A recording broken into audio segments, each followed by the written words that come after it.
All right, so I think we can all agree that anyone who's into philosophy probably spends a good amount of time thinking about the mind and behavior. Right. I mean, how can you not? It's like the ultimate mystery. Totally.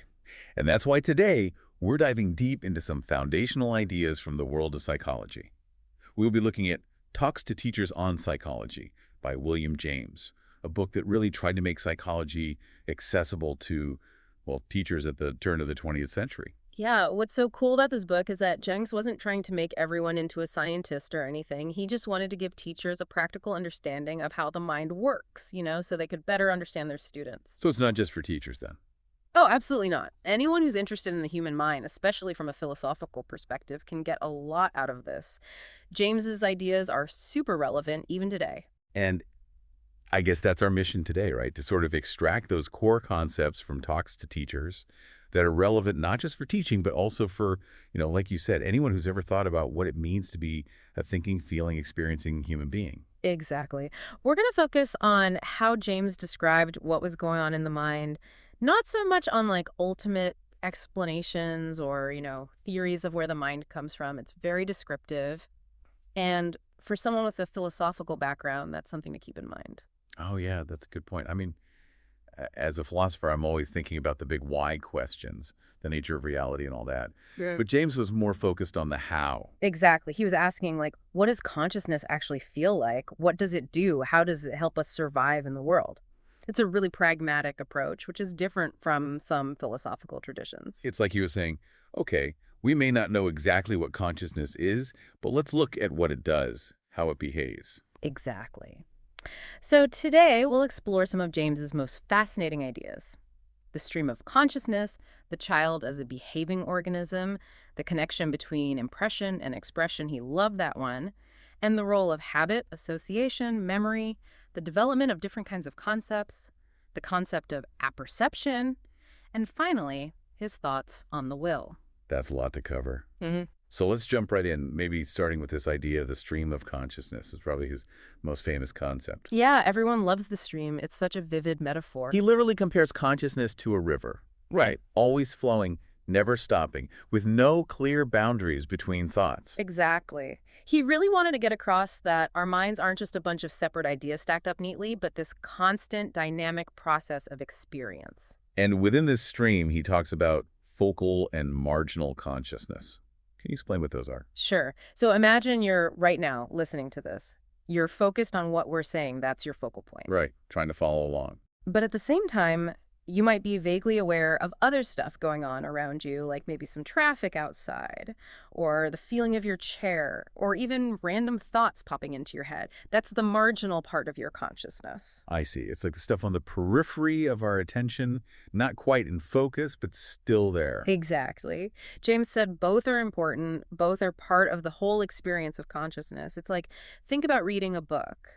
You're engrossed in the story, but you still have some awareness of being in a room, maybe with a cup of tea next to you. Right. You're not completely lost in the book, even though it's your main focus.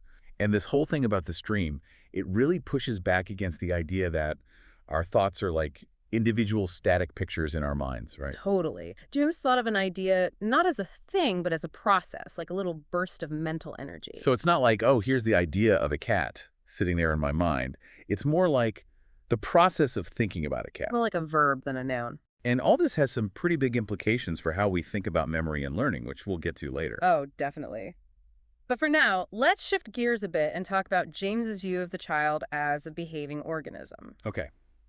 So he's looking at the child and really any person from a biological perspective, right? Yeah, he saw the mind as a tool for survival, something that helps us adapt and thrive in the world. So it's not just about thinking deep thoughts. Well, thinking is part of it, but ultimately, everything the mind does, from sensing to feeling to remembering, all of it serves some practical purpose. Like it's all about helping us navigate the world and get what we need. Exactly. Even our most abstract philosophical musings, they have to have some kind of practical consequence, even if it's way down the line. It's about being able to act effectively in the world. So even when we're lost in thought, those thoughts are ultimately connected to our actions. That's the idea. And that leads us to one of James's favorite sayings, no impression without expression. I love that one. It sounds so profound. And it's so simple but powerful. What he meant was that we don't truly learn something just by taking it in, by having an impression, a sensation. So just listening to this podcast, for example, isn't enough. Well, hopefully you're getting something out of it. But James would say that for an impression to really stick, to become part of our knowledge, we need to do something with it, to express it in some way. Like actually use the information, apply it in some way. Exactly. That expression could be physical, like doing something, or verbal, like saying something, or even just mental, like consciously thinking about the information and making connections. So for our listeners, if you're really trying to get something out of this, maybe jot down some notes, talk about it with a friend, or really try to connect these ideas to your own life. That's the spirit. And James was a big advocate for things like recitation and learning. He thought it helped make the knowledge stick by forcing you to express it. And he was all about manual training too, right? Learning by doing. Oh, yeah, he loved that. He thought it was a great way to get students actively involved in the learning process. And he makes this really interesting point that it's not just a one-way street. When we act on something, we create a new impression, a new experience that feeds back into our minds. Right. It's like a loop. We act, we see the results of our actions, and that gives us more information to learn from and adjust our future actions. He uses this great example of a child learning not to snatch a toy. How does that illustrate this whole impression expression thing?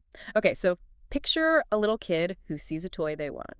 Their first instinct is to just grab it, right? Yeah, that's pretty typical. But that usually leads to some kind of negative consequence, like the toy being taken away or someone getting upset. Right. They learn the hard way. Exactly. And through this experience, they start to form an association in their brain. Grabbing the toy equals bad outcome. So next time they see a toy, they might hesitate. Right. The memory of that negative consequence starts to inhibit the impulse to snatch. They learn a new expression, maybe asking nicely for the toy instead. And hopefully, that leads to a better outcome. So the child's actions and the consequences of those actions actually shape their understanding of how to interact with the world. Exactly. And all those repeated actions start to form habits, which James also talked a lot about. Yeah, habits. He was big on the power of habit. Oh, huge. He saw habits as super important because they basically free up our minds to deal with new situations. Because we don't have to think about every little thing we do. Exactly. When we do something over and over again, it becomes automatic thanks to changes in our nervous system. Those neural pathways get stronger, like a well-worn path in the woods. And he was quick to point out that virtues are habits just as much as vices are. Oh yeah, that's a key point. Being kind, being courageous, these are things we cultivate through practice, just like any bad habit. It's like you don't just become a virtuous person overnight. It's a process of building good habits. Exactly. And he had some pretty practical advice for how to do that, too. Yeah, he had those famous maxims for habit formation. You know them, right? Something about starting strong and not making exceptions. You got it. First, launch yourself with as strong an initiative as possible. That initial commitment is crucial. Then, never suffer an exception to occur till the new habit is securely rooted in your life. Consistency is key, especially in the beginning. No cheating. Exactly.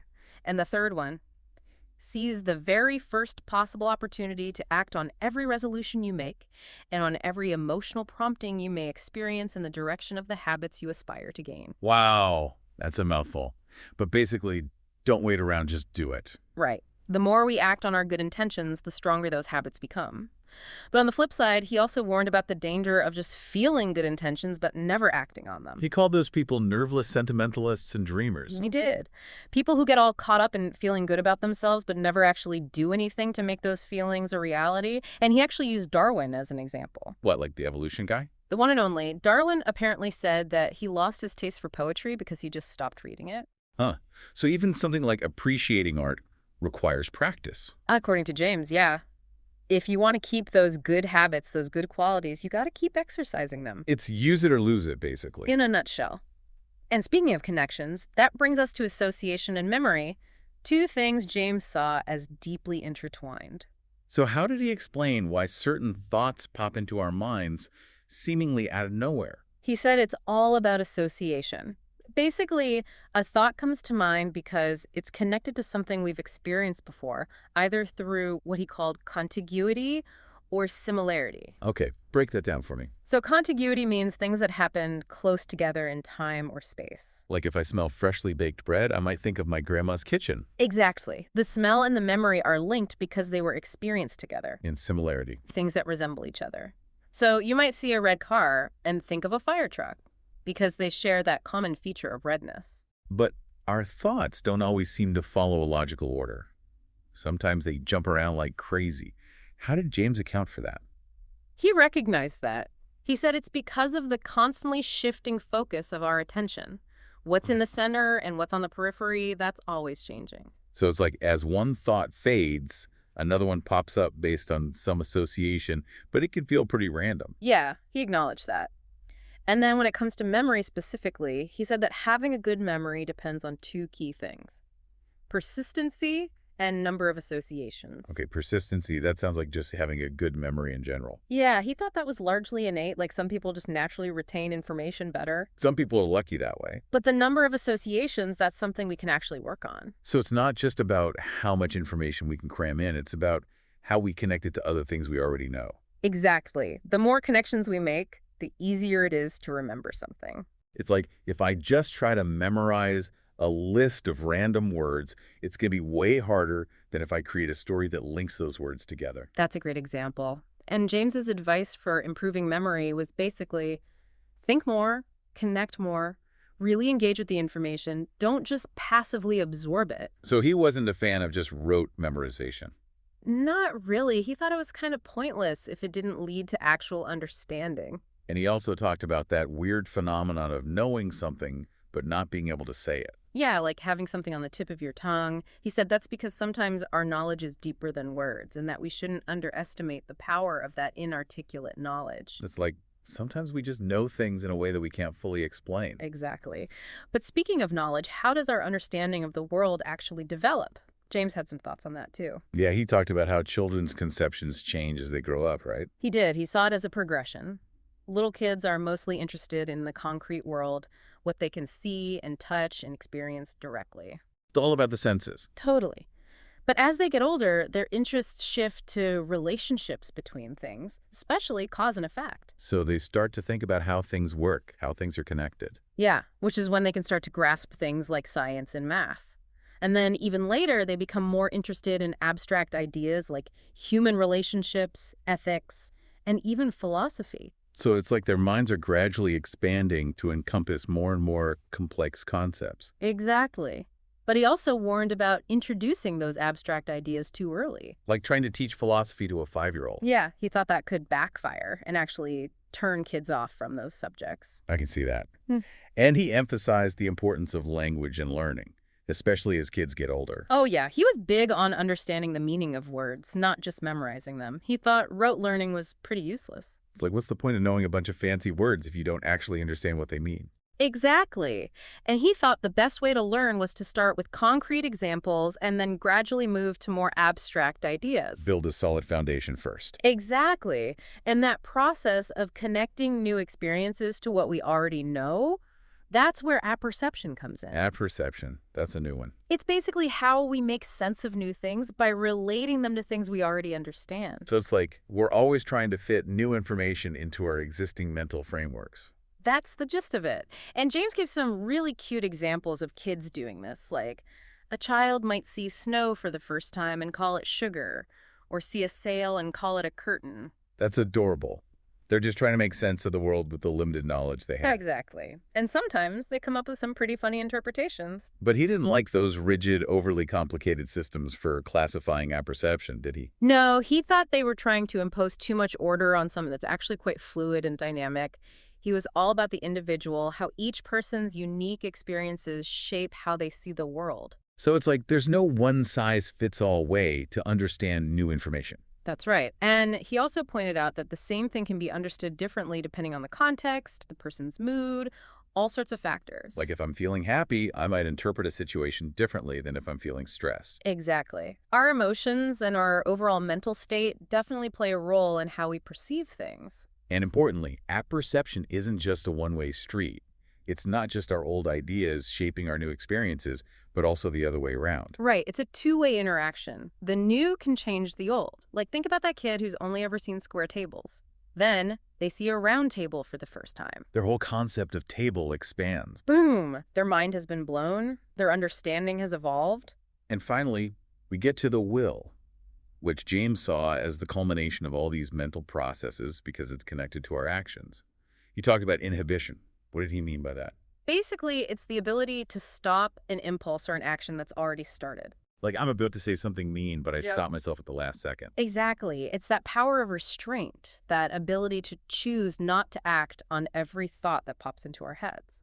And he talked about the ideomotor theory, which says that just having the idea of an action makes us more likely to do it. Yeah, it's like our thoughts have this natural tendency to turn into actions, but luckily we have inhibition to help us control that. Otherwise, we'd be running around acting on every random thought. Chaos.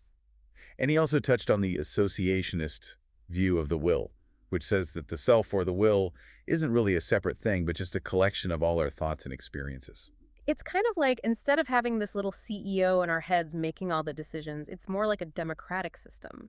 So our actions emerge from the interplay of all these different mental forces. That's the idea.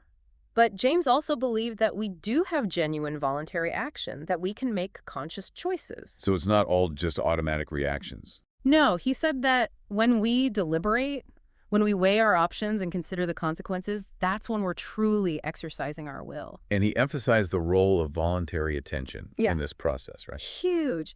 He said being able to focus our attention on the right idea, especially when it's hard, when there are other tempting thoughts or feelings, that's the key to making good choices.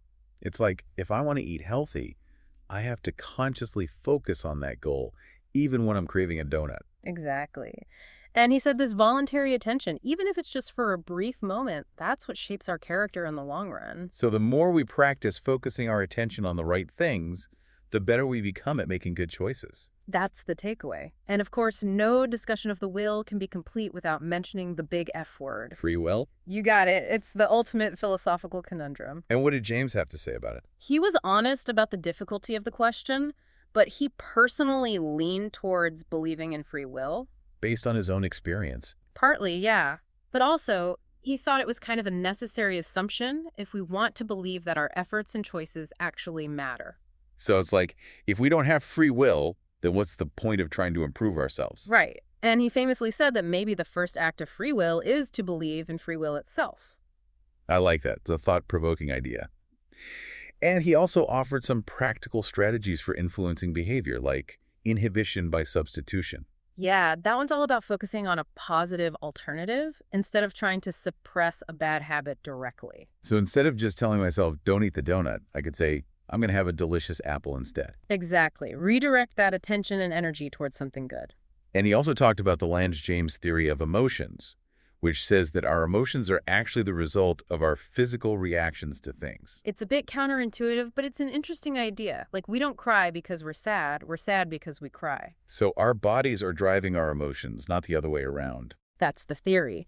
And he quoted this lady, Mrs. Smith, who said we should focus on our will and our purpose instead of getting bogged down by how we feel. It's like, don't let your emotions control you. Take charge. Right. And all of this is connected to that last concept you talked about, the Binnenleben, which is basically our inner life, all the stuff going on beneath the surface. Our hidden depths. Exactly. He said that this inner world and our physical state, too, both have a huge impact on our mental well-being and our ability to act effectively. So it's not just about our thoughts, it's about our whole being. Totally. And he used this great example of Norwegian women who were totally transformed by the experience of skiing. They just felt so much more alive and energized. Yeah, and he thought that had a positive effect on their moral character, too. Wow. So exercise can actually make you a better person. According to James, maybe. But he also cautioned against the American tendency towards overtension and anxiety. He thought that could actually hinder our ability to think and act effectively. So it's like, relax a little, let go of the worry, and you might actually be more productive. That's the message.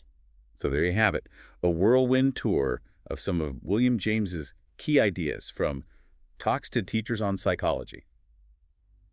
I have to say, it's pretty amazing how relevant his ideas still feel today. Definitely. And for you, our philosophically minded listener, there's a lot to chew on here. For sure.